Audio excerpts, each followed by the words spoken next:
Hi guys, welcome back to homemade cooking channel.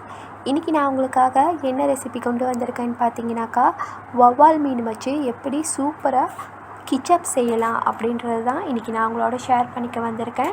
வாங்க அப்போ வீடியோக்குள்ளே போகலாம். இங்கே பார்த்தீங்கன்னா நான் ஒரு வவ்வால் மீன் எடுத்திருக்கேன். கொஞ்சம் பெரிய மீன் தான். அதில் 3 துண்டு மீன் வந்து பீஸ் போட்டுக்கிட்டேன். அதை இப்போ நல்லா கழுவி எடுத்துகிட்டு வந்தாச்சு. இதில் கொஞ்சமாக உப்பு, 1 டீஸ்பூன் கார்ன்ஃப்ளவரு, 1/2 டீஸ்பூன் மஞ்சத்தூள் சேர்த்து கொஞ்சமாக தண்ணி சேர்த்துப்போம். தண்ணி சேர்த்து நல்லா பிசைஞ்சி எடுத்துக்குவோம். கார்ன்ஃப்ளவர் அதிகமாக சேர்க்கக்கூடாது. கார்ன்ஃப்ளவர் கொஞ்சமாக தான் சேர்க்கணும். அந்த மாவு உப்பு எல்லாமே கலந்து வரணும். அந்த அளவுக்கு வந்து மிக்ஸ் பண்ணி விட்டுக்குவோம். இங்கே பார்த்தீங்கன்னா நான் மிக்ஸ் பண்ணி விட்டுட்டேன். மாவு மிக்ஸ் பண்ணும் போதே பார்த்தீங்கன்னா நான் எண்ணெய் வந்து ஒரு பேனில் ஊற்றி சூடு பண்ணிக்கிட்டேன். வாங்கப்போ அதை பொரித்து எடுத்துக்கலாம். இப்போது இந்த பேனில் நான் மீன் ஆட் பண்ணிட்டேன் பாருங்கள்.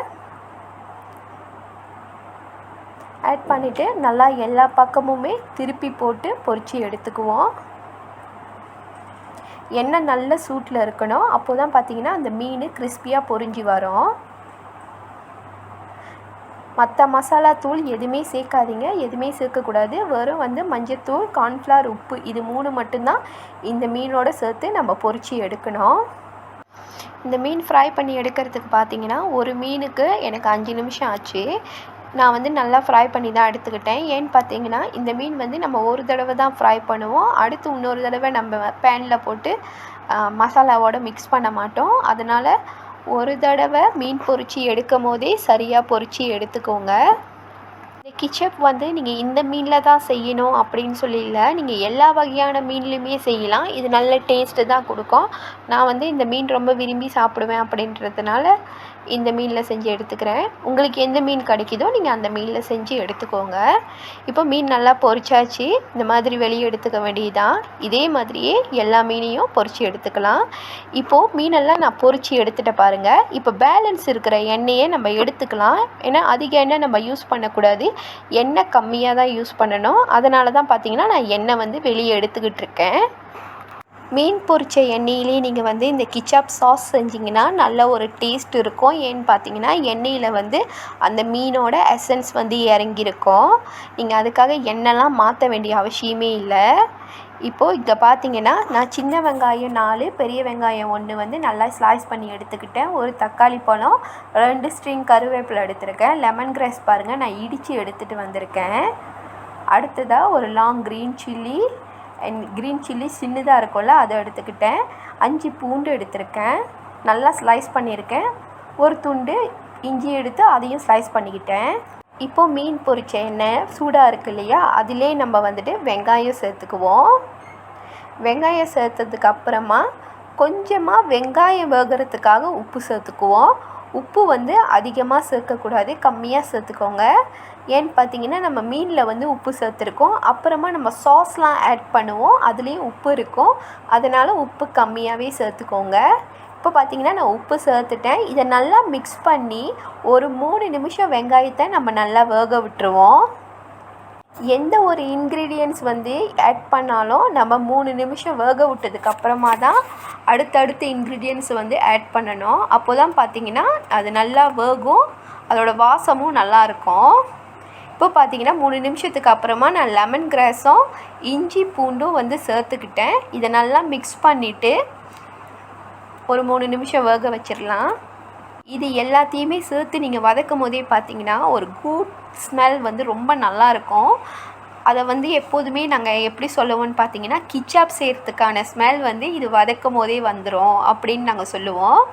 உங்களில் யாருக்காவது இது தெரியாதுன்னா நீங்களும் இந்த டிஷ் செஞ்சு சாப்பிடுங்க. ரொம்பவே நல்லாயிருக்கும். குழந்தைங்களுக்கு ரொம்ப பிடிக்கும். ஏன்னா காரமே இருக்காது, ரொம்ப டேஸ்ட்டாக இருக்கும். இப்போ ஒரு 3 நிமிஷம் ஆயிடுச்சு. நல்லா மிக்ஸ் பண்ணி விட்டுறலாம். மிக்ஸ் பண்ணி விட்டதுக்கப்புறமா மற்ற இன்க்ரீடியன்ட்ஸை நம்ம இதில் ஆட் பண்ணிக்குவோம். நல்லா மிக்ஸ் பண்ணி விட்டுக்கோங்க. வெங்காயம் வந்து கண்ணாடி பதத்துக்கு வரணும். இப்போது க்ரீன் சில்லிஸ் வந்து நம்ம ஆட் பண்ணிக்கலாம். சின்ன மிளகாயும் பெரிய மிளகாயும் ஆட் பண்ணிவிட்டு நல்லா மிக்ஸ் பண்ணி விட்டுக்குவோம். இது எல்லாத்தையுமே நல்லா மிக்ஸ் பண்ணுங்கள்.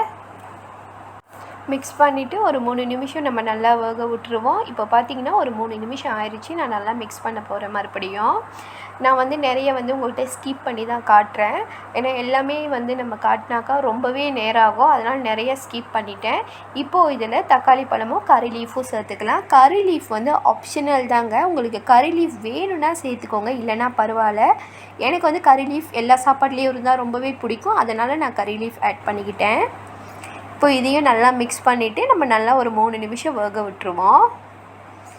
எல்லாமே வந்து 3 நிமிஷம் தான் வேகணும். தயவு செஞ்சு அதுக்கு மேலே வேக விட்றாதீங்க. அதுக்கு மேலே வேக விட்டிங்கன்னா ஓவர் குக்ட் ஆயிரும். ஏன்னு பார்த்தீங்கன்னா இந்த டிஷ் சாப்பிடும் போது நம்ம கடித்து சாப்பிடுவோம் இல்லையா, அந்த மிளகா அந்த தக்காளி பழம் இதெல்லாம் கடித்து சாப்பிட்டோமாக்கா அந்த க்ரன்ச்சி ஃபீல் இருக்கும். சாப்பிட்றதுக்கு ரொம்பவே நல்லாயிருக்கும். அதுக்காக தான் பார்த்தீங்கன்னா நான் 3 நிமிஷம்னு சொல்கிறேன். இது எல்லாத்தையுமே நல்லா மிக்ஸ் பண்ணி விட்டுக்கலாம். இப்போ நல்லா மிக்ஸ் பண்ணதுக்கு அப்புறமா தண்ணி சேர்த்துக்கலாம். தண்ணி வந்து பார்த்திங்கன்னா நான் 350 ml வந்து தண்ணி சேர்த்துக்கிறேன். தண்ணி வந்து தயவு செஞ்சு அதிகமாக சேர்த்துக்கோங்க. சாப்பிடும்போது நல்லா இருக்காது. ரொம்ப தண்ணியாகிடுச்சுன்னா சாப்பிடும்போது டேஸ்ட்டாக இருக்காது. தண்ணி சேர்த்துட்டு ஒரு லைட்டாக ஒரு மிக்ஸ் பண்ணி விட்டதுக்கப்புறமா நம்ம வந்து சாஸ் ஆட் பண்ணிக்கலாம். இது வந்து பார்த்திங்கன்னா கிச்சாப் வந்து நான் கட்டியான கிச்சாப் தான் இதில் ஆட் பண்ணிக்கிறேன். 2 டேபிள் ஸ்பூன் வந்து கட்டி கிச்சாப் ஆட் பண்ணிக்கிறேன். கிச்சாப் வந்து அதிகமாக சேர்த்துறாதீங்க. ஏன்னு பார்த்தீங்கன்னா சாப்பிடும் போது ஒரு கசப்பு தண்ணியே உங்களுக்கு கொடுக்கும். அது நல்லா இருக்காது சாப்பிட்றதுக்கு. ஸோ அதனால் 2 டேபிள் ஸ்பூன் கிச்சாப் வந்து சரியாக இருக்கும் இந்த மெஷர்மெண்ட்க்கு. இப்போ அடுத்ததாக 1 டேபிள் ஸ்பூன் வந்துட்டு சாஸ் திராம் ஆட் பண்ணிக்கலாம். சாஸ் திராம்லாம் உங்களுக்கு என்னன்னு தெரியும்னு நினைக்கிறேன். ஸோ அந்த சாஸ் திராம் வந்து நம்ம ஆட் பண்ணிக்கலாம். நல்ல ஒரு குட் ஃப்ளேவர் கொடுக்கும். ஸோ அதை ஆட் பண்ணதுக்கப்புறமா சோயா சாஸ் ஆட் பண்ணிக்கலாம். சோயா சாஸ் அதிகமாக ஆட் பண்ணாதீங்க, அதில் வந்து உப்பு இருக்கும். ஸோ அதனால் பார்த்திங்கன்னா நான் 1/2 டேபிள் ஸ்பூன் தான் வந்து சோயா சாஸ் ஆட் பண்ணிக்கிறேன். நிறைய ஆட் பண்ணக்கூடாது, உப்பு ரொம்ப வந்து உப்பாயிரும். இப்போது இது எல்லாத்தையுமே நம்ம சேர்த்துட்டோம்.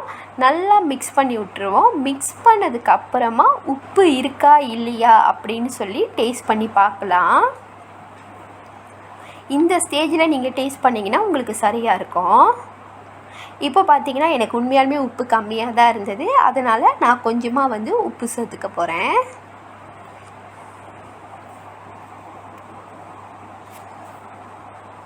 உப்பு சேர்த்ததுக்கப்புறமா ஒரு 5 நிமிஷம் நல்லா வந்து கொதிக்க வச்சுருவோம். 5 நிமிஷம் கொதிக்க வச்சாலே போதும். அதுக்கப்புறம் நம்ம எடுத்து சர்வ் பண்ணிக்கலாம்.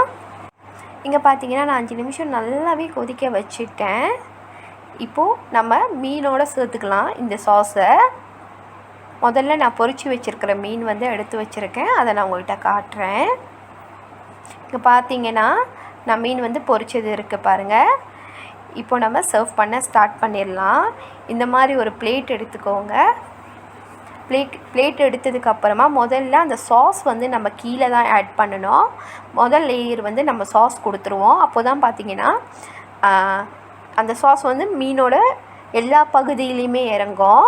நல்லா சாஸ் லேயர் கொடுத்ததுக்கப்புறமா நம்ம மீன் வந்து எடுத்து இதில் வச்சுக்கலாம்.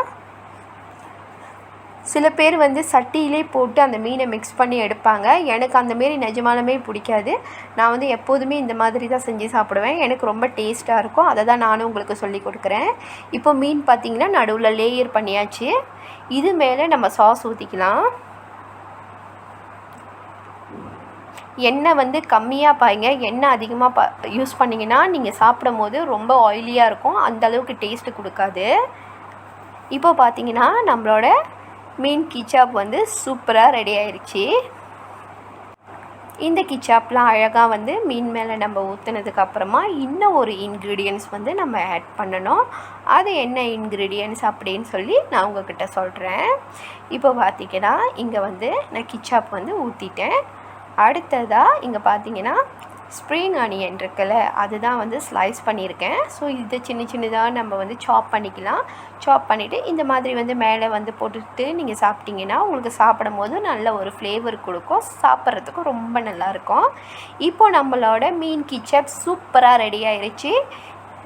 என்னோட இந்த சமையல் உங்களுக்கு பிடிச்சிருந்ததுன்னா லைக் பண்ணுங்கள், ஷேர் பண்ணுங்கள், கமெண்ட் பண்ணுங்கள். இந்த சமையல் ஏதாவது தப்பாக இருந்தாலும் அதில் எனக்கு கமெண்ட் பண்ணி சொல்லுங்கள். என்ன தப்பு இருக்குதுன்னு பார்த்து நான் சரி பண்ணிக்கிறேன்.